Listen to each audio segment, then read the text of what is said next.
गेल्या काही दिवसात राज्यातील विविध भागात संमिश्र वातावरण बघायला मिळत आहे. 4 नोव्हेंबर रोजीही राज्यातील हवामानात विविधता पाहायला मिळणार आहे. कोकण, मध्य महाराष्ट्र आणि मराठवाड्यात काही ठिकाणी हलक्या ते मध्यम स्वरूपाच्या पावसाची शक्यता असल्याचं हवामान विभागानं सांगितलंय. तर विदर्भात कोरडे वातावरण कायम राहण्याची शक्यता आहे. राज्यातील सर्वच जिल्ह्यांना ग्रीन अलर्ट असल्याचं हवामान विभागाच्या वेबसाईटवरून दिसून येत आहे. पाहुयात 4 नोव्हेंबर रोजी राज्यातील हवामानाची स्थिती कशी राहील. कोकण विभागात मुंबईसह पालघर, ठाणे आणि रायगड जिल्ह्यात हलक्या पावसाची शक्यता आहे. तर रत्नागिरी आणि सिंधुदुर्ग या जिल्ह्यात हलक्या ते मध्यम स्वरूपाच्या सरी बरसण्याचा अंदाज आहे. मुंबईत कमाल तापमान 32 अंश तर किमान तापमान 24 अंश सेल्सिअस इतके नोंदवले जाण्याचा अंदाज आहे. पश्चिम महाराष्ट्रातील पुणे, कोल्हापूर, सातारा, सांगली, सोलापूर आणि घाटमाता परिसरात विजांच्या कडकडाटासह हलक्या स्वरूपाच्या सरींचा अंदाज आहे. पुण्यातील कमाल तापमान सुमारे 29 अंश आणि किमान तापमान 21 अंश सेल्सिअस पर्यंत राहण्याची शक्यता आहे. मराठवाड्यातील छत्रपती संभाजीनगर, जालना, परभणी आणि बीड जिल्ह्यात हलक्या सरी पडण्याचा अंदाज आहे. तर हिंगोली, नांदेड, लातूर आणि धाराशिव जिल्ह्यात हलक्या ते मध्यम पावसाची शक्यता असल्याचं हवामान विभागानं सांगितलंय. छत्रपती संभाजीनगर परिसरात कमाल तापमान 30 अंश सेल्सिअस तर किमान तापमान 21 अंशांपर्यंत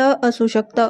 उत्तर महाराष्ट्रातील नाशिक, धुळे, नंदुरबार, जळगाव आणि अहिल्यानगर जिल्ह्यात हवामान विभागाने हलक्या सरींची शक्यता वर्तवली आहे. नाशिकमध्ये कमाल तापमान 30 अंश सेल्सिअस तर किमान तापमान 21 अंश सेल्सिअस इतकं राहण्याची शक्यता आहे. विदर्भातील अकोला, अमरावती, भंडारा, बुलढाणा, चंद्रपूर, गडचिरोली, गोंदिया, नागपूर, वर्धा, वाशिम आणि यवतमाळ जिल्ह्यात हवामान कोरडे राहणार आहे. या भागात काही ठिकाणी ढगाळ वातावरण तर काही ठिकाणी दिवसभर उन्हाचे चटके कायम राहण्याची शक्यता आहे.